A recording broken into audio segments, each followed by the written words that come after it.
नमस्कार, मैं हूं आपके साथ प्रदीप आजाद। एक बार फिर चर्चा सियासत की, और यह जरूरी भी इसलिए हो गई कि आज सुबह करीब 8 बजे राजस्थान के एक चर्चित और दबंग माने जाने वाले विधायक महोदय ने एक ट्वीट कर दिया, और इस ट्वीट के बाद से ही उसके कई मायने निकाले जाने लगे। चलिए पहले आपको एमएलए साहब का नाम बता देते हैं, संयम लोढ़ा जी। यूं तो कांग्रेस के सिपाही माने जाते हैं, लेकिन इस वक्त निर्दलीय विधायक हैं सिरोही से। और इन्होंने अपने ट्वीट में क्या लिखा, पहले उसे सुन लीजिए, फिर आगे की चर्चा होगी। दरअसल संयम लोढ़ा ने अपने ट्वीट में लिखा कि वो एक खिलाड़ी हैं और किसी के लिए भी मैदान खुला नहीं छोड़ते। सामने वाले की कमजोरी पता रखना और गोल कहां से होगा, इसकी अग्रिम तैयारी उनका स्वभाव है। खुद के दल में कोई चुनौती है ही नहीं, सामने वालों में ऐसी चौसर जमी है कि सेल्फ गोल पर आमदा दिखाई पड़ते हैं। तीसरी शक्ति भी शरणागत है। ये ट्वीट का मजमून था जो हमने आपको सुनाया। बहरहाल ये थी संयम जी की वो इबारत जिस पर आज पूरे दिन चर्चाएं होती रही, और ये चर्चा क्यों रही उसकी वजह भी आपको बता देते हैं। दरअसल इस वक्त राजस्थान में 2 जगह विधानसभा उपचुनाव हो रहे हैं। कल ही वल्लभनगर और धरियावद में सूबे के मुखिया अशोक गहलोत के साथ अजय माकन, पीसीसी चीफ गोविंद सिंह डोटासरा और पूर्व डिप्टी सीएम सचिन पायलट ने जयपुर से उड़ान भरी थी और वहां के वोटर्स को लुभाने की कवायद भी की थी। खैर, तो चर्चाएं इसलिए ज्यादा हो गई कि ट्वीट का जो वक्त था वो काफी मायने रखता है।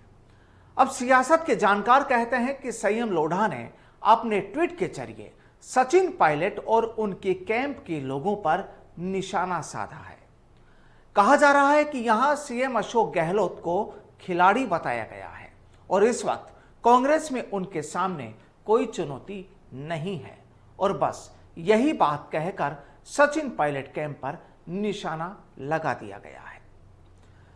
अब हालांकि संयम लोढ़ा ने अपनी इबारत में किसी का नाम नहीं लिया, लेकिन जिस तरह खास तौर पर हिंदी के महान कवि और लेखक अपने अलग अलग अंदाज और अलंकारों के जरिए लिखते कुछ दूसरे शब्द थे, लेकिन उनकी लेखनी के मायने अलग निकलते थे, कुछ ऐसा ही प्रयोग किया है संयम लोढ़ा जी ने, या यूं कहें कि कोडवर्ड में बात की है संयम लोढ़ा ने, जिसे अगर सियासी डिकोड भी कहा जाए तो शायद गलत नहीं होगा। कुल मिलाकर बिना नाम लिए अशोक गहलोत को खिलाड़ी बताया गया है, और वो है भी, इसमें भी कोई दो राय नहीं। और इसके उदाहरण हम पिछले कुछ वक्त में राजस्थान की सियासत में देख भी चुके हैं। और दूसरा मायना ये कि उन्हें कांग्रेस में कोई चुनौती देने वाला नहीं है। अब यहां समझिए, इस वक्त राजस्थान कांग्रेस में गहलोत को चुनौती कौन दे रहे हैं, आप भी जानते हैं, यानी सचिन पायलट। और पिछले साल से अभी तक इन्होंने भी ये जाहिर कर दिया है, चुनौती तो दे ही रहे हैं, इसमें कोई दो राय नहीं। लेकिन संयम लोढ़ा जी की इस इबारत का मायना ये कि सचिन पायलट गहलोत साहब के सामने कोई चुनौती है ही नहीं, ऐसा मानना है सियासी रणनीतिकारों का। लोढ़ा ने बीजेपी के भीतर चल रही खींचतान पर भी निशाना साधते हुए इसे सेल्फ गोल करार दिया है। राजस्थान की गैर कांग्रेसी गैर भाजपाई पार्टियों को गहलोत की शरणागत करार दिया है। सीपीएम कांग्रेस सरकार की समर्थक है और आरएलपी का बीजेपी से गठबंधन टूटने के बाद झुकाव कांग्रेस की तरफ माना जा रहा है। कुल मिलाकर संयम लोढ़ा के इस ट्वीट के कई मायने निकाले जा रहे हैं, लेकिन एक चर्चा और वो ये कि आखिर निर्दलीय विधायक संयम लोढ़ा ने इस वक्त ये ट्वीट क्यों किया और इसकी वजह क्या रही। अब इसे लेकर चर्चाएं ये हैं कि चाहे कुछ वक्त बाद ही सही, राजस्थान में कम से कम एक बार तो मंत्रिमंडल फेरबदल होना ही है, या कहें कि मंत्रिमंडल फेरबदल होगा ही।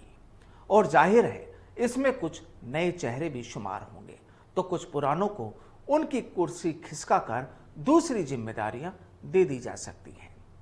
तो इसलिए संयम लोढ़ा खुद को भी मंत्री वाली कुर्सी पर देखना चाहते हैं। और वाकई अगर कुछ पुरानी तस्वीरों पर नजर डाली जाए तो जब भी अशोक गहलोत कभी पसोपेश में नजर आए हैं तो ये साहब अक्सर उनके साथ ही खड़े नजर आए हैं, तो फिर इनकी उम्मीद भी बेमानी नहीं कही जा सकती। खैर जो भी हो, लेकिन आज के इनके ट्वीट पर लोगों ने अपनी बेबाक प्रतिक्रियाएं भी खूब दी हैं। अब इनके 10,000 से ज्यादा फॉलोअर्स हैं, तो जाहिर है नेगेटिव पॉजिटिव राय तो आनी ही है। लेकिन असल कहानी ये कि संयम जी ने बड़े ही संयमित तरीके से सचिन पायलट और उनके लोगों पर जो निशाना साधा है, उसके बाद से कईयों की आंखें भी बड़ी हो गई हैं। लेकिन हो सकता है कि अब पायलट यही कहें कि अंदाजे से मत नापिए किसी की हस्ती को, अंदाजे से मत नापिए किसी की हस्ती को, अक्सर ठहरे हुए दरिया बहुत गहरे होते हैं। नमस्कार।